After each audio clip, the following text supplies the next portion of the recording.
Welcome to the Workers' Reading Room. Today I'll be reading Chapter 3 of F.I.S.T by Eszterhas, but first a quick recap.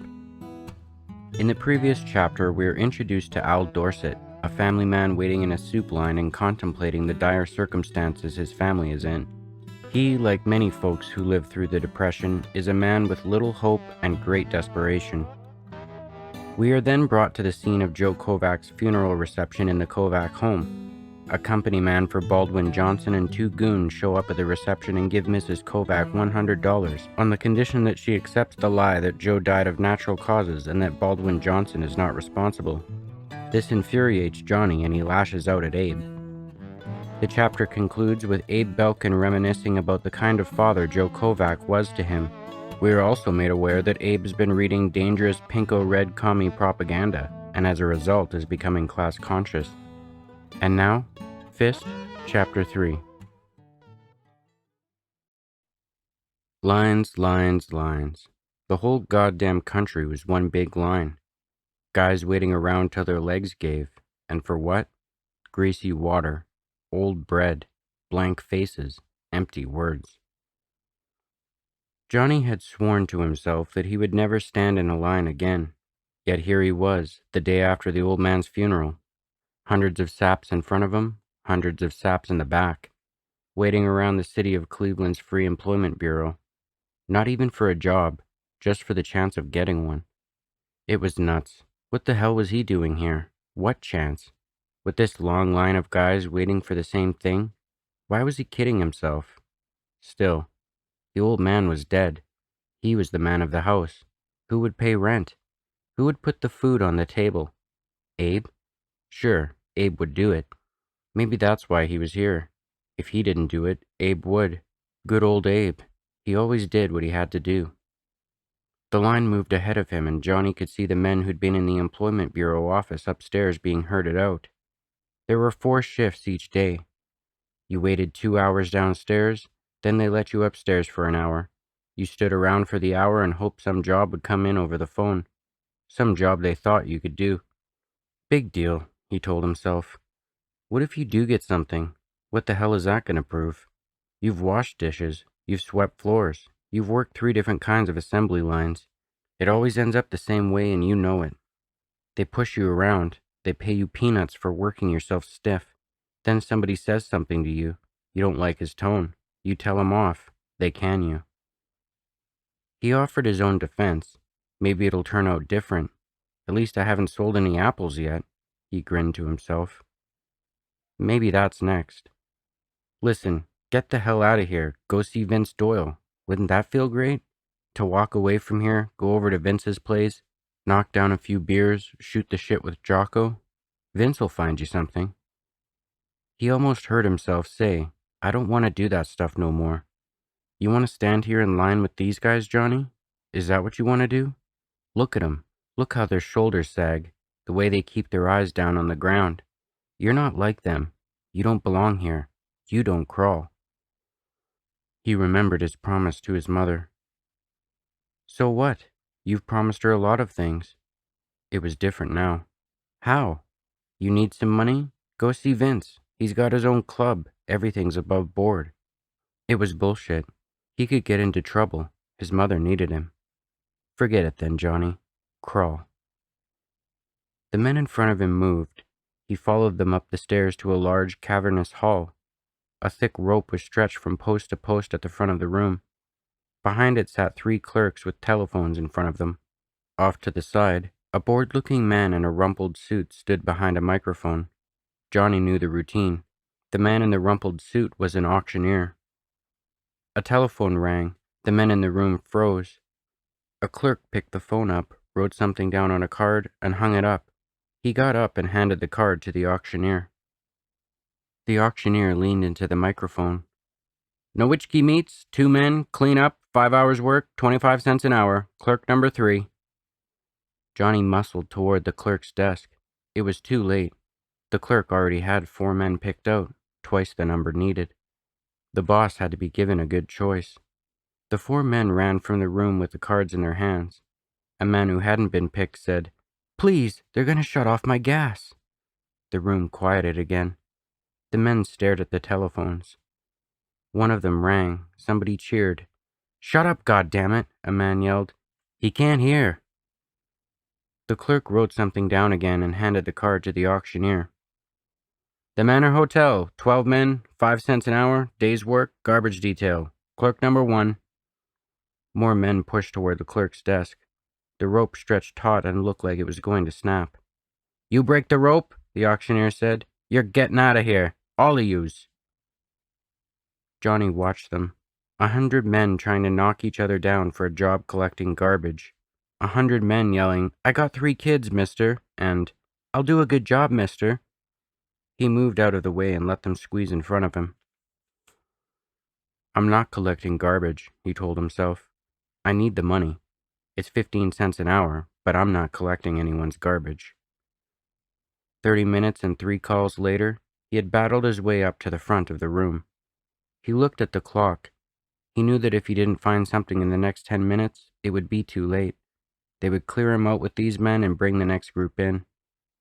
The telephone rang. The auctioneer got his card. "Fleckner Brothers Warehouse, 2 men, strong, loading, 70 cents an hour, full time. Clerk number 2. It was the big one, a full-time job, the jackpot, what all of the men prayed for. The clerk was right in front of him. He felt the mass of men squeeze into his back, pushing him against the rope. The clerk stood up and looked at them. He was young, his hair was combed to the side. He wore a clean white shirt. "Pick me," Johnny thought. "Pick me, you little cocksucker. I'm right here." "Hey, right here," he yelled. The clerk looked through him. On Johnny's right, somebody was trying to squeeze up to the rope. He put his elbow out, jammed it back, felt soft flesh, and heard a groan. The clerk looked off to his right and picked another man. He looked behind him into the crowd and picked 2 others. Then the clerk raised his hand towards somebody behind him. "Mister," Johnny said. "Please." The clerk looked at him and hesitated for what seemed hours. "Okay," he finally said. "You." He took his card, ran out the side door, down the stairs, and into the street. He ran through the flats in the heat, the sweat pouring off of him. One of the other men who had been picked was half a block ahead of him. He speeded up. His sides hurt and his lungs felt like they were going to explode. He was thirsty. He hadn't eaten yet today. He tripped on a chunk of cement and almost lost his footing. Fleckner Brothers, he thought. That was funny. He and Abe working in the same place. Ma wouldn't believe it. The 2 of them working side by side. Maybe it would work this time. Abe would be there. Maybe it wouldn't be so bad. When he got to the Fleckner Brothers gate, he could hardly breathe. There were a dozen men there already. They had come from other employment bureaus. He had forgotten about that there were other employment bureaus for other men to come from. An hour later, he was still standing at the gate with the others, waiting again. "Here comes Gant," one of the men said. He was a fat, beet-faced man with a cigar stuck in his mouth. He walked toward them from the warehouse, a shotgun-toting guard beside him. He stopped on the other side of the gate. "Well, what have we got here today?" He smiled. The guard opened the gate and Gant walked out. He looked them over. The guard stayed close to him. "Another fine lot," Gant said. He was walking among them, his face close to theirs, smiling. "I need 2 men," he said. "Food on the table for 2 of you." He stopped next to a middle-aged man with a pale face. Johnny watched him. "What's your name?" Gant said. "Dorset. Al Dorset." Gant puffed on his cigar. "Dorset, huh?" "Yes, sir." "Sir," he says. "I like a man calls me sir." Dorset smiled. "Course, maybe you're trying to fool me," Gant said. "Maybe you're one of those red troublemakers. You trying to fool me?" Dorset said, "No, sir." "Are you a responsible man, Dorset? Are you married?" "Yes, sir." Dorset smiled. "She pretty?" Dorset hesitated. He was wary. "Yes, sir. She's kind of pretty." The guard laughed. Johnny watched them. "She is?" Gant puffed. He laughed. "Why would a pretty gal marry a man like you?" "Lucky, I guess," Dorset said. "A lucky man," Gant laughed. "Did you hear that? Dorset here is a lucky man," the guard laughed. Everyone else was silent. There was a long pause. "Tell me something, Dorset," Gant said. "Man to man." He lowered his voice conspiratorially. "You put it into her at night?" The guard laughed. Dorset flushed and looked away from him. Johnny felt his skin crawl. "Do you?" Gant said. Dorset looked at him and didn't say anything. "I asked you a question." Very quietly, Dorset said, "Sometimes." He was trying to grin. It came out as a grimace. "She like it?" The guard laughed again. Dorset stared at the ground. His face was taut. He clenched his fists. "You want me to hire a man who doesn't answer my questions?" Gant said. "Okay, let's see who else here wants a job." He moved away from Dorset. "I guess she does," Dorset said. He whispered the words. "What'd you say?" Gant said, smiling. "I guess she does." "She does what?" "She likes it," Dorset said, louder now, forcing the words. Gant smiled, pleased with himself. "She does, huh? Well, what the hell do I care? What are you telling me for?" He laughed. Dorset looked away. "Get in there," Gant said to him. "You earned yourself a job. The rest of you bums, get the hell out of here." "What about me?" one of the men said. "You?" Gant said. "You can kiss my ass." "You said two men. That's what you said." "You're not a man." Gant strolled across the yard, puffing on his cigar. Johnny pressed his face against the gate and grabbed it with his hands. "Sap," he told himself.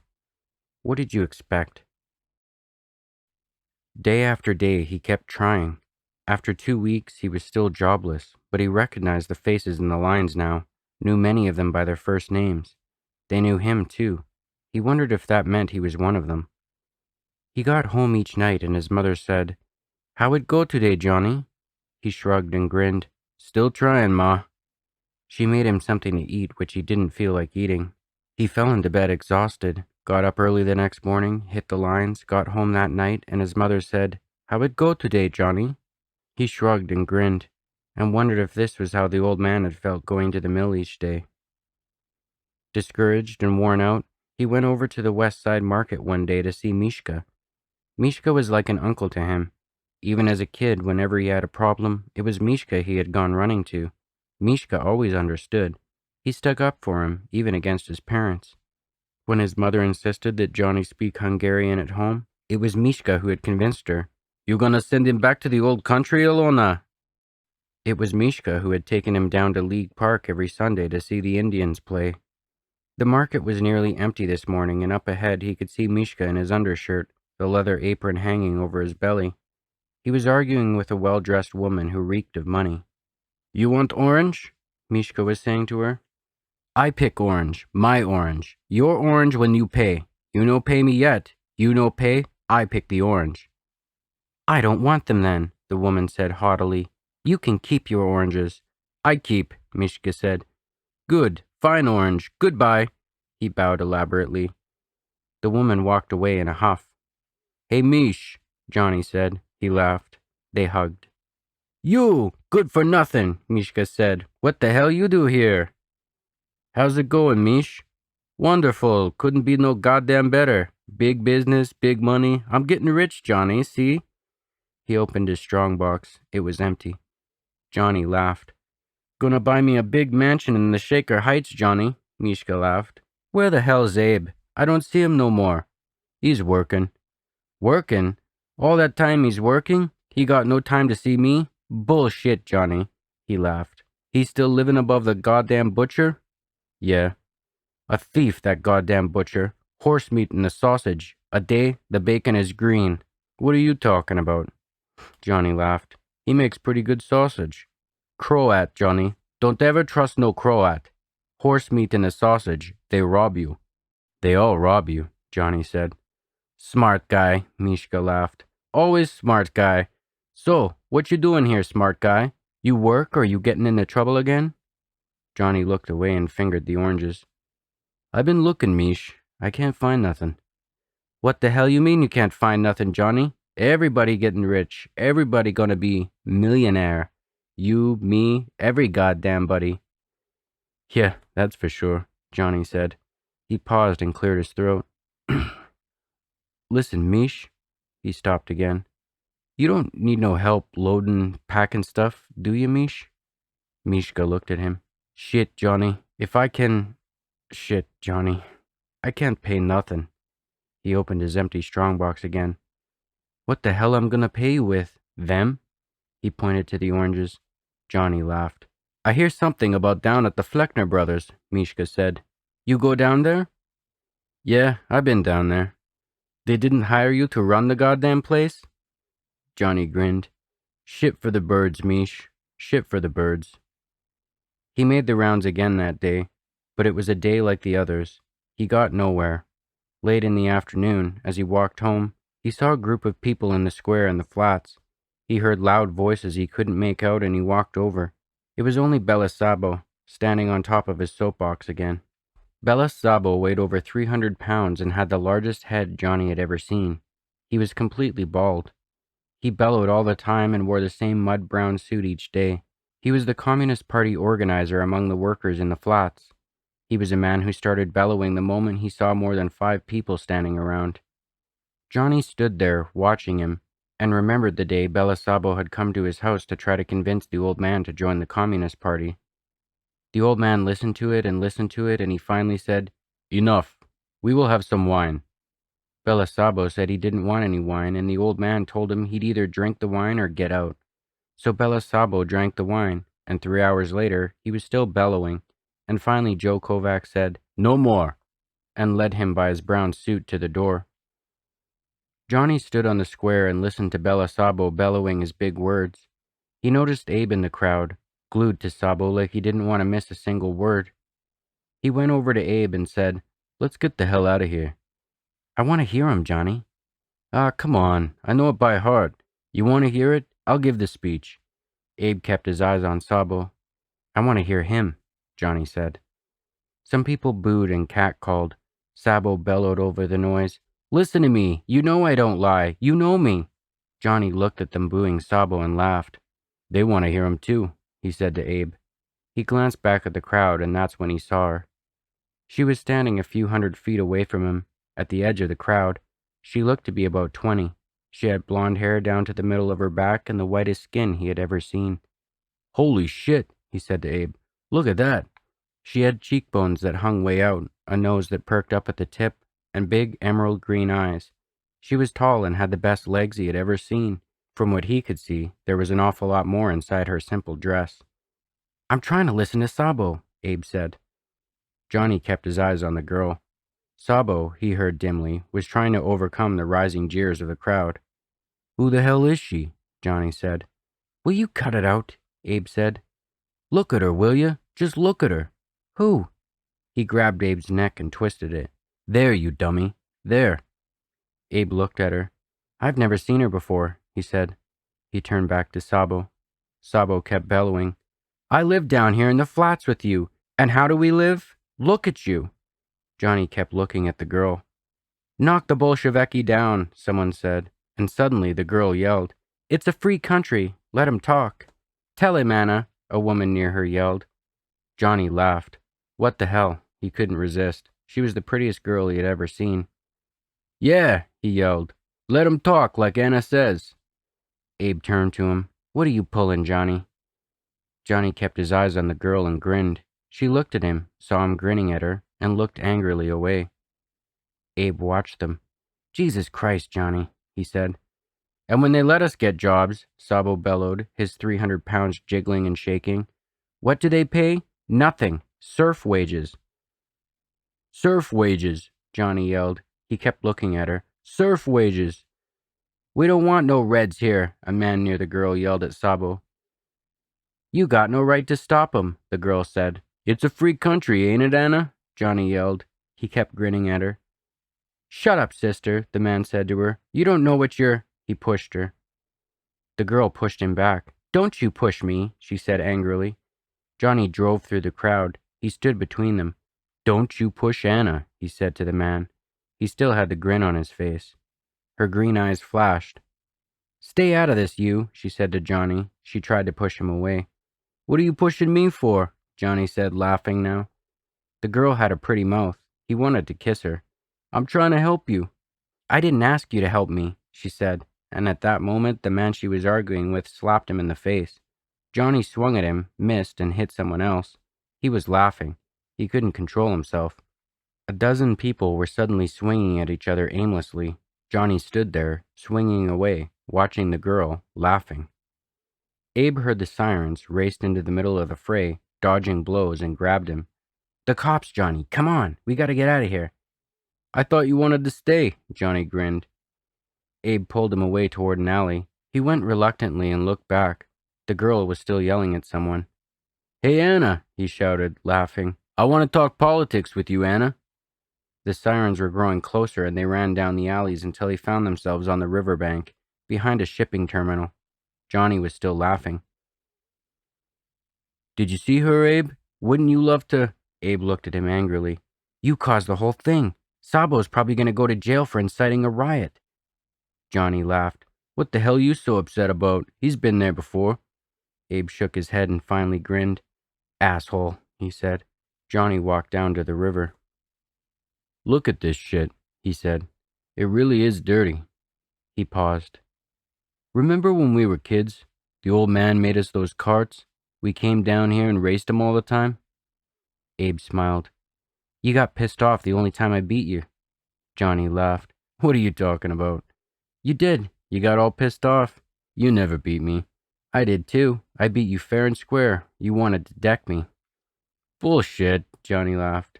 You never beat me. Come on. I'll deck you right now. Come on.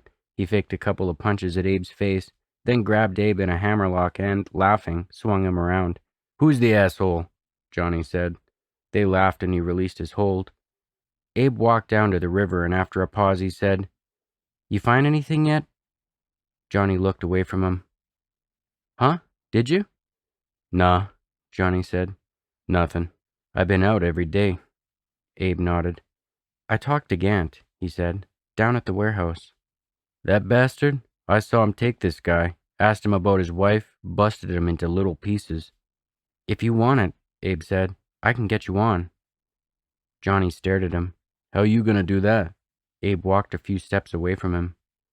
Listen, he said. He hesitated. Just get a bottle of the best whiskey you can. I'll give it to Gant. Johnny looked at him dumbfounded. Just like that? He said. He shook his head. As easy as that. As easy as that. Johnny grinned.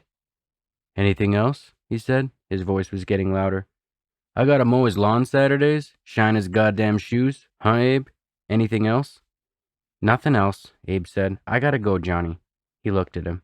I'm trying to help you, Johnny. That's all. Kiss my ass, maybe? Johnny said. Play it smart, Johnny. Let me know, Abe said, and walked away. And that will be the end of Chapter 3 of F.I.S.T. I hope you all enjoyed it. Thank you everyone for listening to the Workers' Reading Room. I hope you're all doing well, and have a good day.